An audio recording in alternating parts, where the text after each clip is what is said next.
DEVx. All right, everyone. All right, AJ. My finger is not the same as yours. I'm locked out. You set me up.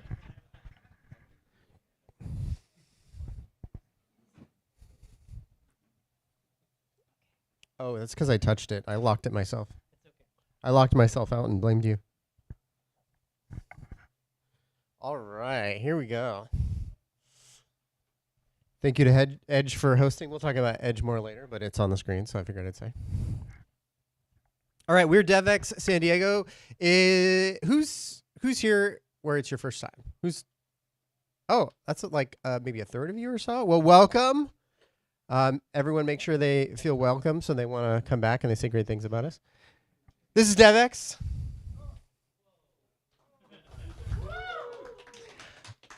We are a community of like-minded developers and software engineers fostering community through events and open source projects in San Diego County, California.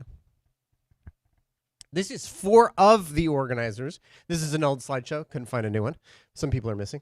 So there's AJ. Raise your hand. Ezekiel. Where are you? Easy. Oh, gone. Myself, Jonathan. Sam's not here. And then raise your hand if you're other organizers. Okay. Here we go. Thank you, Edge, for hosting. Edge is a wallet. Does anyone have any crypto, and want to say, yeah, I got crypto? Okay, so some of us. Edge is a wallet. Does anyone use a crypto wallet currently? Okay, several of us. Edge is a wallet and exchange platform for easy. We should probably update the slide there. For easy security and private self-custody of cryptocurrency. Edge is open source, so you can see, that's not all the code, but you can see the open source repository they have. Woo! Give it up for Edge. 6 feet from, okay. Anyone want to scan the QR code? You can give it a try.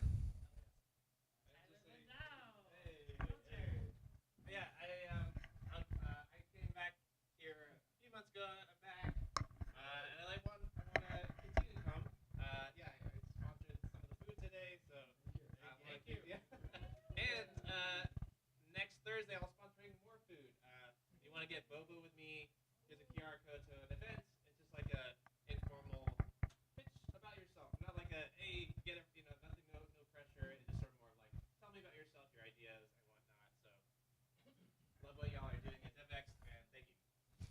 Awesome, Tyler. Pitch night, San Diego boba milk tea. So is that where is it? Is it at a boba place? What's the name of it? It's called Hey Tea. Yeah, it's in Del Mar. Okay, Hey Tea in Del Mar. Awesome. Thank you. If you want to access the guest Wi-Fi, it is Edge Guest. There is no password. Just got to click login. Restrooms are down the hall to the left.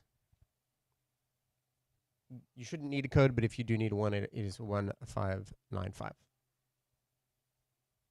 So we're going to have the speakers up next. At 2, we'll do community announcements. And then after that, we kind of hang out and code until we're over at 4. The first speaker is AJ Caldwell with Your Coffee Shop Runs on Git. AJ? Give it a round of applause for AJ.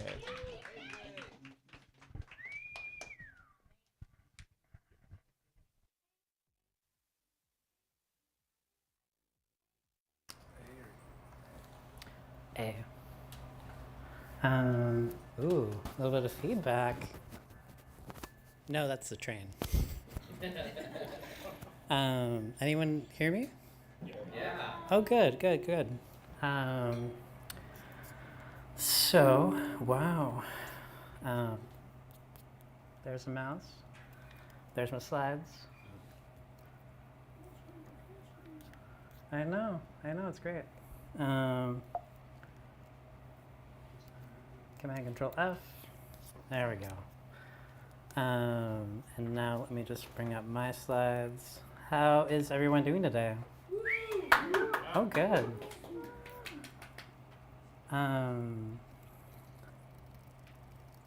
Just going really back in the slides. Okay. So let's do presentation mode. And then let's try this one more time. There we go. Sorry to flash bomb y'all, but just bear with me. I like white, it's clean. So my name is AJ Caldwell. This is DEVx SD, and this talk is titled Your Coffee Shop Runs on Git. It's gonna be short and sweet, a few minutes, and I'm gonna share something that I've been using for a current project. Yeah, hello. That's my name. Yeah. I'm glad you're here. So, it's a typical Tuesday morning. You have 10 agents. Oh, my notes went away. That's okay. You have 10 agents watching or doing a rebuild of your company's front-end site. Second time this quarter. And then you see it, a text. It starts with, hey, so do you have time to, followed by a lot of explanation that essentially boils down to a new website for your best friend's cousin's favorite coffee shop. They might be cost averse, we'll see, maybe you can work out a deal. Lattes could be comparable to a good salary, honestly. Typical Tuesday, that's me, or you, dear audience member, and these are your agents, all the screens. Relatable.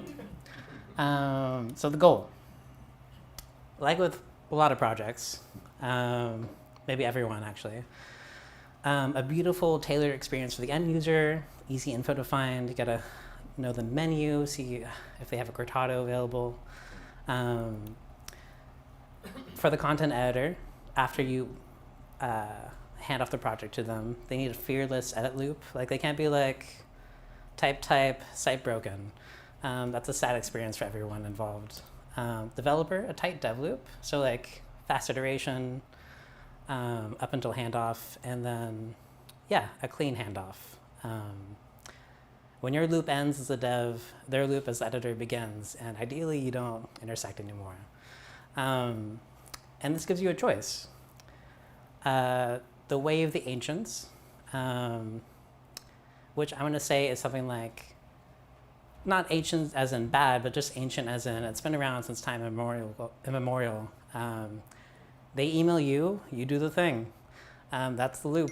And that works really well. Hey, Sam, let me just mute that. I don't know how to mute. Oh, do not disturb. There we go. So way of the ancients. Email loop, long, but utterly reliable. You're in control. They tell you what they want. You interpret it. And it's still a good choice. It's almost always a good choice. But now, there we go. The way of the agents. So you could potentially, yeah. I know. You could potentially have them have full agency, your client. They could chat with their site, make changes, go off the rails maybe, we don't know. But it's like another end of the spectrum where they have complete agency, complete control. Their way is the only way. And you can see in this nice graphic, red pill, client vibe codes. Blue pill, client emails you. And I know I'm misusing this meme. Please forgive me and report me to the appropriate authorities when this is over. But this is a spectrum. In the middle, there's something else. No, that's, sorry, the way of the agents is over here. But close. The middle is the green pill. That is a later slide. Shoot, that's okay. But in the middle is CMSs, so content management systems. You build it as a dev. It's like this intermediate state And the client has these rails that they can change their site in, and they have a nice fearless edit loop, and you have a nice controlled dev loop. And for a long time, trad CMS, WordPress and family. Not all bad. Unlimited plugins, what you see is what you get. Owners probably already know it. Not all good. Unlimited plugins. A live server runtime, opaque data somewhere in a database, doing some backups. A lot to manage. And malware invasions. Have you personally dealt with like cleaning up a WordPress install and it comes back like a month later? It's so sad. And then there's Neo CMS. There's Lovable and Friends. It's pretty good. No Rails, only momentum. You chat with your site. Dev edit loop is tight. And ugly good. No Rails, only momentum. You chat with your site. It's like strengths or its weaknesses. That's my communication point on this slide. And the dev edit loop is tight until it's not. Until after a while, things degrade, content gets long, and things start changing in ways you don't expect. At least if you're a client managing the site. What if there's a middle way? There it is. The Git pilled CMS. The green is for Git. No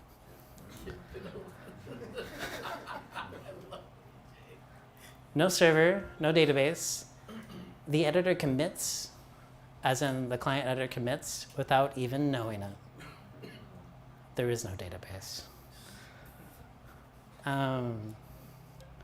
So instead, content is in immersion control JSON to Markdown, not MySQL, like WordPress and Friends, not JSX, like Lovable and Friends, where like the content is in the markup.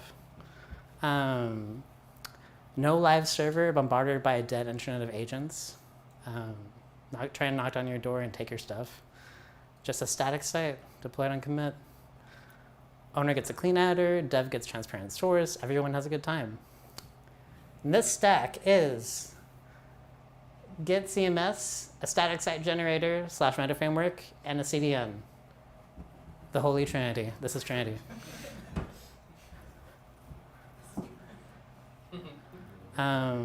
So just to reiterate, when a person using a Git-based CMS makes their edits, it goes straight to your source code. So edit text, commit. Upload image, commit. Yes, we store the images in Git. No, seems kind of bad, but just go with me. And you have your favorite meta framework, so SvelteKit or Next.js or I don't know.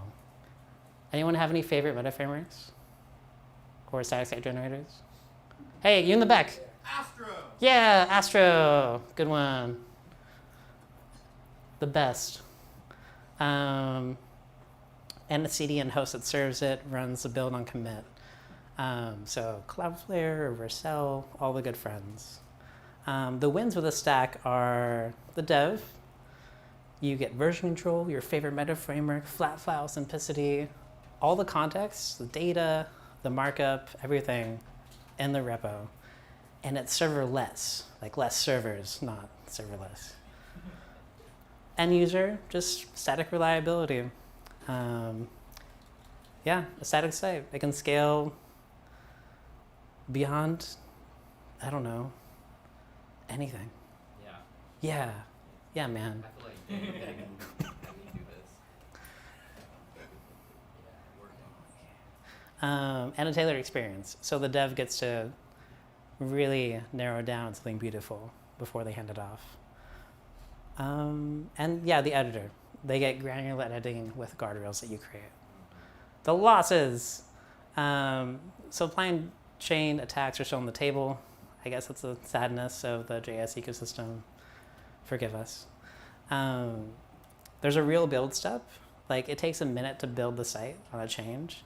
So like if you're selling products, not gonna fly when like someone buys like $40 worth of coffee beans and someone else does and they're out suddenly. No one has a good time in that case. collaborating on concurrent edits, similar to the last thing. So like, what if, I don't know. I don't have a good example, but just, you know, if someone's editing the site at the same time, they might like override each other. Finally, git limits, repo file size. Someone pointed out to me that they've never ran into a limit with Git. And I was like, you know what? That sounds right. So this is like a loss, but it's not really a loss. Finally, if you want to bake your own holy trinity of Git, CMS, plus a static site generator, plus some host, here's a recipe. Bunch of options: decap, Tina, pages, key static, all these things. My favorite, Svelte. Do you know why? Anyone? Yep, Svelte. And then next, SvelteKit for your meta framework. SvelteKit is obviously my favorite.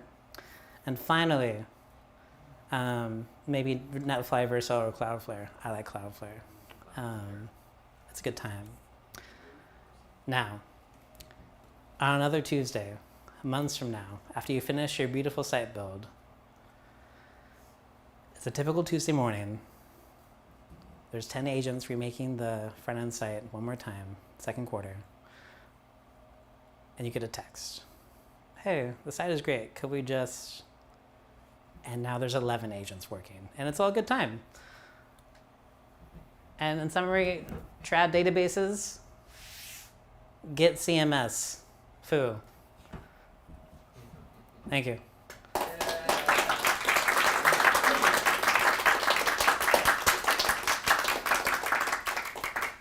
Any questions from audience members? Tristan. I think one of the downsides to using Git CMS is how do you handle images?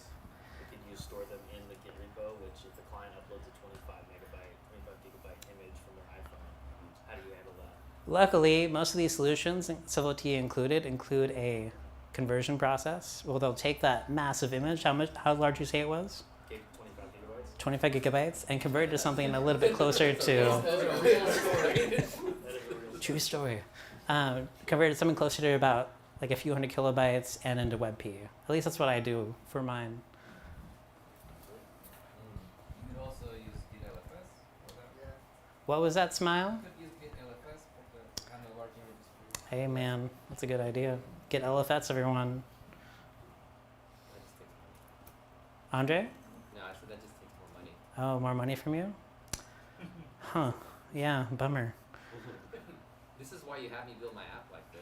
Yeah, it is. I was your guinea pig, huh? That was my advice. Yeah, thanks. You're welcome. Cool. Anyone else? Tristan again. If after this talk WordPress dies, can I attribute its death to you? Maybe your rightful death. Yeah, we'll write it down Wikipedia and everything. Love that. Amen. Thank you. Thank you.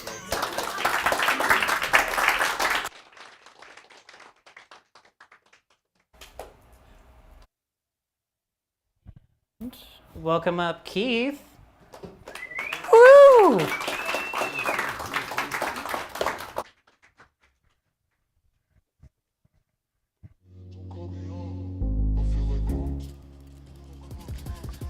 Hi everyone, my name's Keith. I know I look like the other Keiths, but there's a slight difference between us, so if you're confused, it's fine. All right. Let me, you know, the funny thing is I didn't actually connect this. Whoa, check that out. I didn't connect this earlier, so we're gonna find out today, right now, if this is gonna work. I feel like prompting and you look hot. Just give me a couple tokens, don't cut me off. I feel like prompting and you look And huzzah! All right. Yes. Okay. Thank you very much. That's my talk. Okay. All right. And we are going to go full screen. All right. Thanks for coming to listen to my clickbait title. Nobody really wants software. Grinding, boring daily quests and leveling up into a SaaS. Again, my name is Keith. Keith Manohar. I'm building Foundation Roster. It's a student management and operations SaaS for tutoring centers. And yeah, I'm early in my journey. I've been doing it about 2 years. The first year was really good. Second year was a little bit slow, and then I started picking it up again when Cloud came online and was able to give me a boost in development. I'm running with one franchise that has 80 sites. They've got daily usage, which is really good. And so the good part is that because they're using it, I can see things online, get some metrics. I've got a handful of locations that are very vocal. So it's always good when they tell you that things are terrible instead of you just assuming that things are terrible. And then what's in progress right now is marketing and outreach. Like I said, I've got one franchisor. Again, 80 sites is awesome, but if I lose the franchisor, then there goes my whole boat, right? So as much as this is doing well, and I'm doing really good so far, I could be doing so much better by getting some additional outreach. So that's where I am today. And this talk is really about how I built this up, how I got to where I am, and the learnings that I've got from that so far. So in order to get there, I didn't want to make this really a normal talk because I'm me. So what we're having today is solo leveling, my founder journey, and I'm representing with my shirt. So, yeah, today solo leveling. I'm doing this solo. I am grinding at this every day, and trying to get level up. So, before we get started, there's a little glitch there. Some disclaimers. Foundation Roster is an independent software platform not affiliated, endorsed by, sponsored by, licensed by, summoned, or otherwise associated with Solo Leveling, Aniplex, Crunchyroll, Kakao, blah, blah, blah, blah, blah. Okay, so please. Wasn't me, didn't do it. All right. So, solo leveling as a founder. It's hard, right? So you get out there, I'm sorry, wait, let me ask the question. Who has not seen Solo Leveling? Okay, well, okay, Solo Leveling, anime, or manhwa first, which is, manhwa is a Korean graphic novel. Solo Leveling is, for the anime at least, let me butcher it right here with the shortest version possible. Okay, so it's about a main character who is a very weak character in the series. He doesn't know how to, he's not very powerful. He goes out there, but he grinds every day. He goes out there, he learns the dungeon, he learns how to do things, and he's very observant about what he does, but he needs the help of others in order to get by. Something really bad happens in the very beginning that ends up being the point of his turning into a more powerful and more into the main character that he needs to be. And so, and then from there, you get a bunch of anime stuff that makes it exciting and all that stuff. But essentially, he had a plan. He was trying to get through life. He was trying to take care of his family, and he got a curveball, and his life went sideways. But that sideways movement was what catapulted him forward. And so, business and founding a founding business is just like that. And that's what my story was like. And hello. You're all good. So I lost my brain. Okay, cool. So yeah, this is all about where I came from, how I got the opportunity to do this, and was grinding in order to get to the next level. And if I'm talking too fast, I'm sorry. I'll try to slow down. So the myth of a startup success. So we all know the story, right? You have an idea. You start building stuff, something happens, and then you profit, right? That's the story that everyone's told. That's, you build it and they will come. But in my experience, in my journey, it was all about showing up, right? You show up to a customer, you solve their problems, you come back the next day and you solve those problems and keep showing up. And then sometimes something magical happens and you get something out of the business that turns into something that you can go forward with in business. In my case, this one took a decade. So I hope it doesn't take a decade for you. So again, So part of solo leveling was the main character doing his daily quest. They kind of show it in the anime, like he does the sit-ups, push-ups, some running. Insert the Saitama reference here, but really it's all about being there and showing that you care about their business and you are there to solve their problems, right? And then when the time comes, you pitch the software, like, hey, we should build this thing, we should do this thing, we should totally make this thing happen. And it doesn't look like it's super impressive as you're doing it, but it really builds towards trust, towards them knowing who you are. People work with people that they know, like, and trust. So with me, after many years of working with this customer, they said, hey, we're thinking about doing this thing. And for them, this thing was, they were doing everything on paper, they had everything in notebooks, it was very much a paper and process-oriented thing that they were doing. And they thought, hey, look, can we do this online? I'm like, yeah, absolutely, let's go do this online. And we kept kicking around the ideas for another year or so. And then we finally sat down and said, hey, let's do this, and scoped it all out and did all of that. And they said, that's awesome. And then they built it using no code. So my idea was awesome, and it was great, but they didn't want my software. They just wanted a solution to do their thing. So they built it in no code. And I can't blame them. That's what they're trying to solve their problem. And so for me, this was the double dungeon event. The double dungeon event was in solo leveling, was that critical event where the main character has a disaster happen to him, and it's actually the best thing that could have happened to them. So what I lose? I lost the deal. I lost a lot of confidence because why didn't you pick me to do this? The obvious win, and then the revenue that could have come with a one-time project of building internal tools for this business. But what I didn't realize until later is that by having them create this internally and have their own tooling, tech got better. Right? We got a lot of different software tools, got a lot of different architecture. I leveled up and learned things. Years of free customer discovery, right? Even though I wasn't actually supporting this tool that they built internally, I heard about it. I was in contact with the actual franchisees, and they would say, hey, what about this and what about that? Or I'd get constant questions about how they could do things better. And I was there to solve their problems, so that's what I did, is I solved their problems. And eventually, what I got was better timing, a better product, and then recurring revenue, which is the best thing you can get out of a SaaS. So what happened? The Redgate event for the customer. So they went along their merry way, and they were using this no-code tool, which no one liked, but they used because that was it. But then one day, I get a call, and they say, hey, remember that project that we talked about? Can we actually build that? And after a little bit of conversation, I came to realize it was because the vendor was 100 timesing their cost.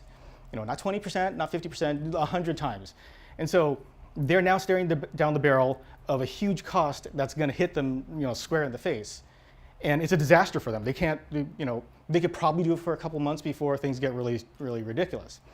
Or they could drop the tool that they were using, which they didn't want to do. And so they didn't want software. They wanted this to go away. They wanted this 100 times, cannon staring them in the face to just disappear. And so that was really what they were looking for. I just happened to make it as software.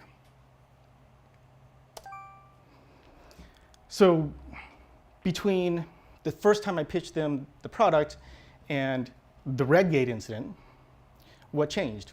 Well, my relationship didn't change. I was still solving problems for them. I was still doing things and making their lives better every single day. The technology, well, yeah, I guess unchanged isn't really true, but it's still web technology to them. To them, it's all the same. It's like, here I just go to a web browser and I do something, and that's just what happens. But really what it was that the pain was urgent, right? This is the luck that I had. This is the opportunity that presented itself to me because because no one wants to buy the software. They want their pain to be gone.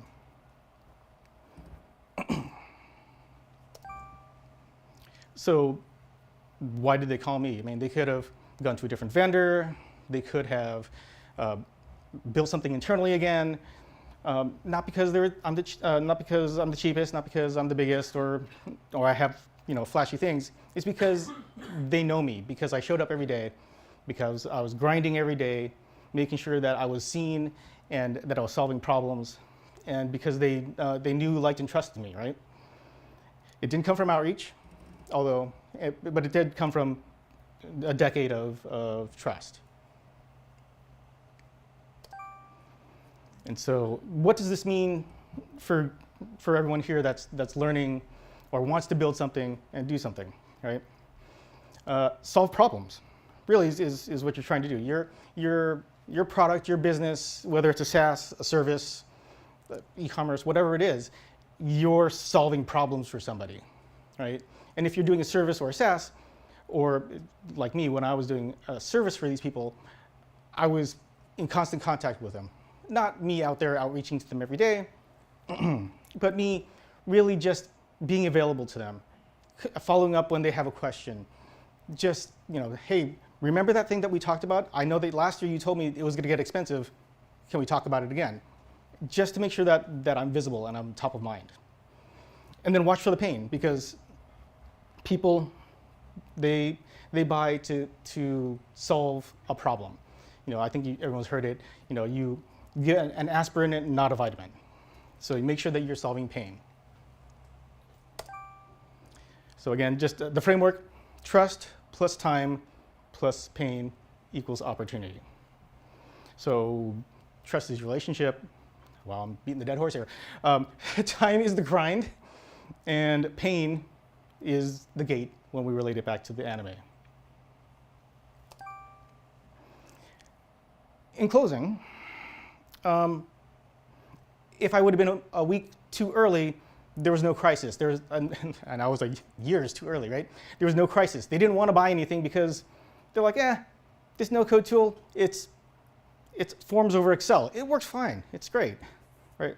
1 week later, they're on fire, and I am now one of many opportunities that they could use to solve the problem. But I was already there, right? I was right there, and they knew me, and I was leveling up the whole time. So build your skills, build your reputation, but really build your relationships, because that's where the opportunity comes, is knowing people so that they can talk to you, they can refer you, or they can bring you their problems, because they don't want to buy software. They just want to buy the solution. It doesn't matter what it is. Be the obvious choice. All right, and I think, last slide. Woo, I made it.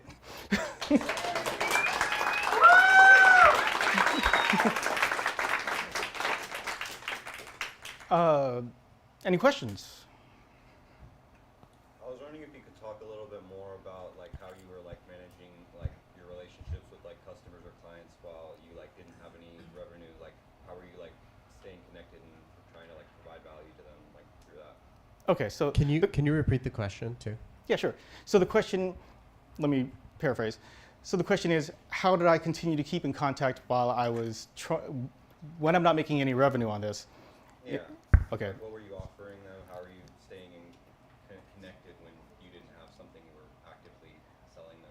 So with this particular customer, I was actually contracting, and I was managing their website, and I was also managing their email, and I was onboarding all of their franchises into their system. So I was acting as an MSP, managed service provider, and so I was in contact with them always, and I was billing them for that type of work. Now, I have done one-off projects for them, and my SaaS would have been a one-off project with them 5 years ago, but the price tag was more than they wanted to spend on it. It was more than they're paying, right? I was probably in the tens of thousands of dollars for what I was pitching them, and they're like, nope, no thanks.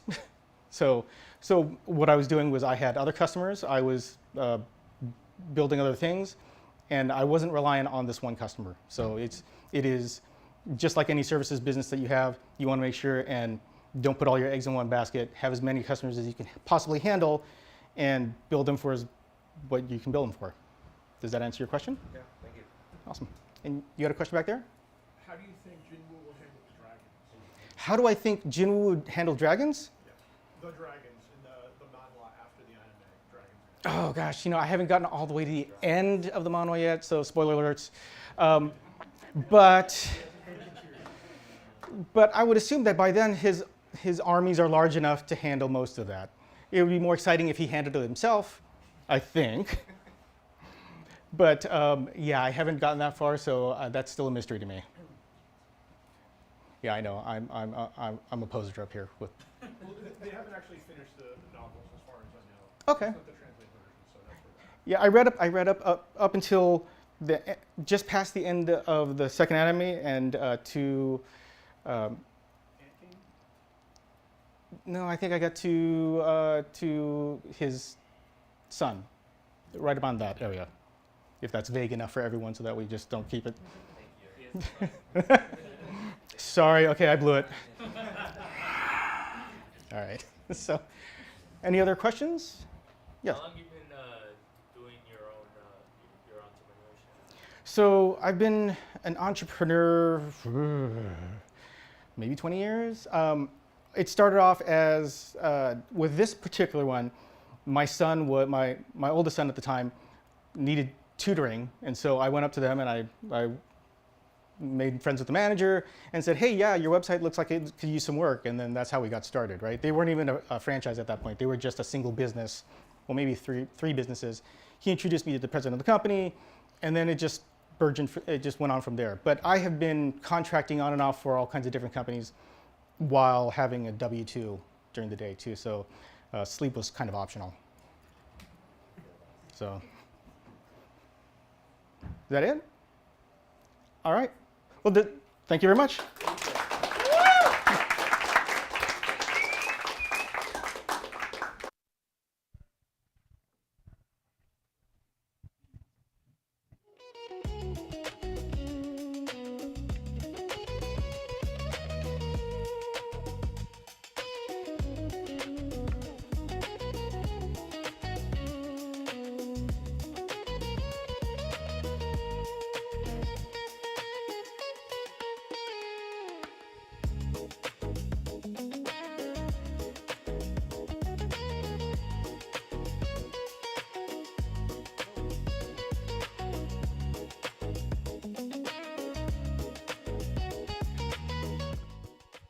All right. So now is the time. If you have any kind of an announcement, let's say you're working on some project, you want to talk to people, maybe you came here because you want to network with people, you maybe want to work on something together. Now is the time to share. Also, if there's any events coming up, maybe you're hosting, maybe you just want more people there. Just giving people a heads up, whatever it might be, any kind of an announcement. Go ahead and take, I guess 15 seconds is pretty quick. You can probably take 30 to be honest. But yeah, feel free to come up. And if you do have something, come on over this way. You can go ahead and make a line. Raise your hand if you're thinking about sharing anything, inviting people. Normally we have like 5. Okay, so we got 2. Come on over here. Set a fine example. Our organizers are going to set a fine example of coming up. Maybe once you hear them talk, you'll see some examples of the kinds of things we're talking about. All right, go for it, AJ. Hello, my name is AJ. I'm looking for a couple designers for a project. And yeah, if you know someone or you are a designer, could you just reach out at, I don't know, LinkedIn maybe, and show me like a portfolio or something. Yeah, let's talk. That was it. Hi, I'm Tristan. I'm one of the organizers here too. I just wanted to say I've been obsessed with Claude and using Claude for not just things, but not just like coding, but also for like sales and lead scraping and just all things like business in general. So if you're interested in talking about that, come talk to me.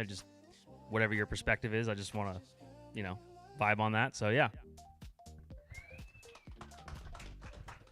Anyone else? Anyone? All right, I'll go next. On Tuesdays, we have North County Coders. Raise your hand if you've been there before. All right, so you can come on Tuesdays in Vista at the Belching Beaver. Actually, I said Vista. We go to the Oceanside one, right? Yeah. Sorry, we go to the Oceanside Belching Beaver on Tuesdays at 6 p.m. Feel free to join us. It's mostly, a handful of developers. Good number of us have been there before. Anyone else who's thinking of something but you're too scared to come up? Raise your hand. No one. Okay. This is shocking. But feel free, stick around. About 4 o'clock, we'll kind of kick everyone out casually. But otherwise, hang out, network, work on projects, share, have fun. You gonna start? Oh, sorry. This is our Discord. That's to the Discord, yeah. And you can go to the website, DEVx.network. This is the last slide, right? Okay. Well, there we go. All right, have fun.